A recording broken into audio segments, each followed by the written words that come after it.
Roma, donc, Vous êtes fan, Samir? Mais Samir nous a dit tout non, le mais bien moi qu'il pensait de lui la semaine je dernière. partage l'analyse de Bertrand. Je trouve pas que ce soit un gardien qui puisse faire la différence à un moment donné. Et sur le match aller, je trouve qu'il est fautif sur des buts. Et heureusement que Mkhitaryan chose du 43, parce que même sur celui-là, je trouve qu'il est responsable. On manque pas de taper sur Donnarumma. Mais Chesney, la performance de la semaine dernière, pour moi, si je suis entraîneur, je le mets sur le banc, c'est sûr et certain. Alors, je décrypte les propos un peu subtils Heureusement que Mkhitaryan, chose du 43, parce qu'il a été signalé hors-jeu sur un but qui a été refusé. Ah, pardon, oui, pardon. Pointure, bah oui, il faut vous suivre. Non, mais je me dis, les gens qui nous regardent ce soir, c'est qu'ils ont vu la semaine dernière aussi. Hein, vous savez, il faut avoir une vraie vie et faire autre chose. Ou ne se pas se souvenir, pas comprendre vos allusions. Excusez-moi. Pas être aussi. C'est pour ça que vous êtes là, Hervé. Mais je suis là. Tant d'années. Je parle le Nasri, donc je fais de la traduction simultanée. Il chose du 43 et il est au micro de Dominique Armand, justement. Ah ben voilà, la transition. Le joueur de l'Inter, Henrik Mkhitaryan. Ce match aller, il a été hyper spectaculaire. Est-ce qu'on pourrait revoir la même chose ce soir? Non, on verra, c'est encore très tôt à parler d'un match spectaculaire. On va voir à la fin du match, est-ce que ça a été spectaculaire. On va faire tout pour gagner, pour faire des buts, parce que honnêtement, on a besoin de ça.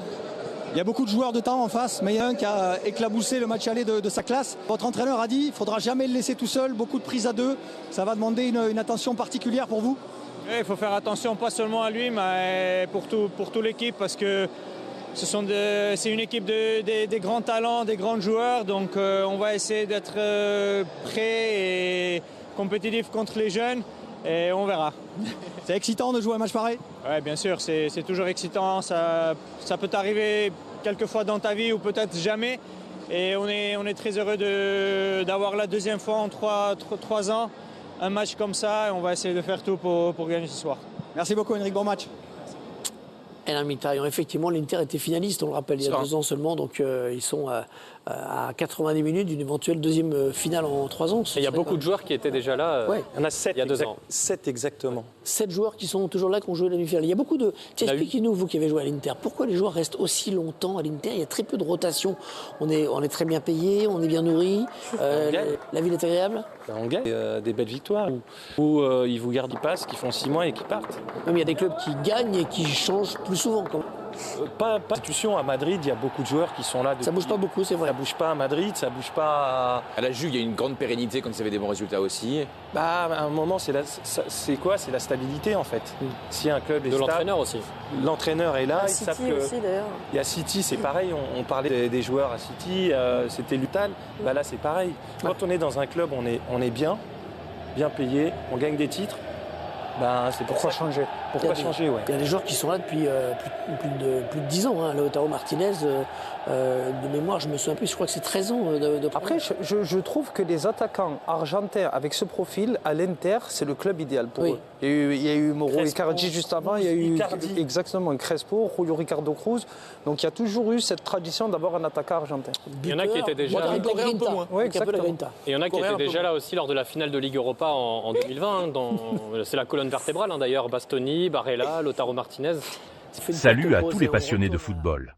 Bienvenue sur la chaîne pour une nouvelle analyse. Aujourd'hui, focus sur la demi-finale retour de la Ligue des Champions entre l'Inter Milan et le FC Barcelone. Après un match aller spectaculaire conclu sur un score de 3-3, les deux équipes se retrouvent pour une confrontation décisive. Qui rejoindra la finale? C'est ce que nous allons analyser ensemble. Le match aller au camp nous a été un véritable feu d'artifice offensif. L'Inter Milan a rapidement pris l'avantage avec un but de Marcus Thuram dès la première minute. Barcelone a su réagir grâce à des réalisations de Lamine Yamal, Ferran Torres et Rafinha. Le match s'est terminé sur un score de 3-3, laissant tout ouvert pour le retour. Les compositions officielles sont tombées, avec quelques surprises de part et d'autre. Inter Milan, Simone Inzaghi, gardien, Yann Sommet défenseur, Francesco Acerbi, Alessandro Bastoni, Jan Bissek de milieu, Federico Di Marco, Henrik Mkhitaryan, Hakan Çalhanoğlu, Nicolo Barella, Denzel Dumfries attaquant, Marcus Thuram, Lautaro Martinez. A noter que Lautaro Martinez, incertain après une blessure lors du match aller, est bien présent dans le 11 de départ. FC Barcelone, Hansi Flick.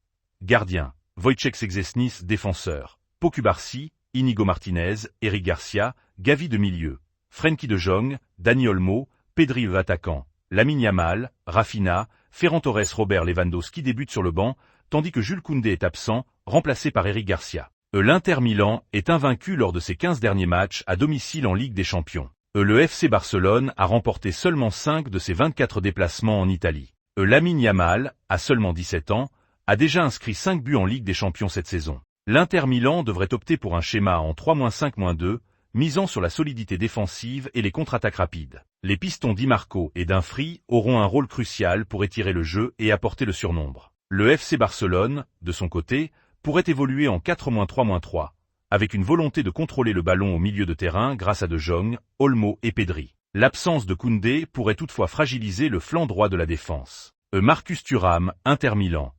Auteur d'un but rapide lors du match aller, sa vitesse et sa puissance seront des atouts majeurs. Lamine Yamal, FC Barcelone. Le jeune prodige continue d'impressionner et pourrait être décisif une nouvelle fois. Hakan Çalhanoğlu, Inter Milan.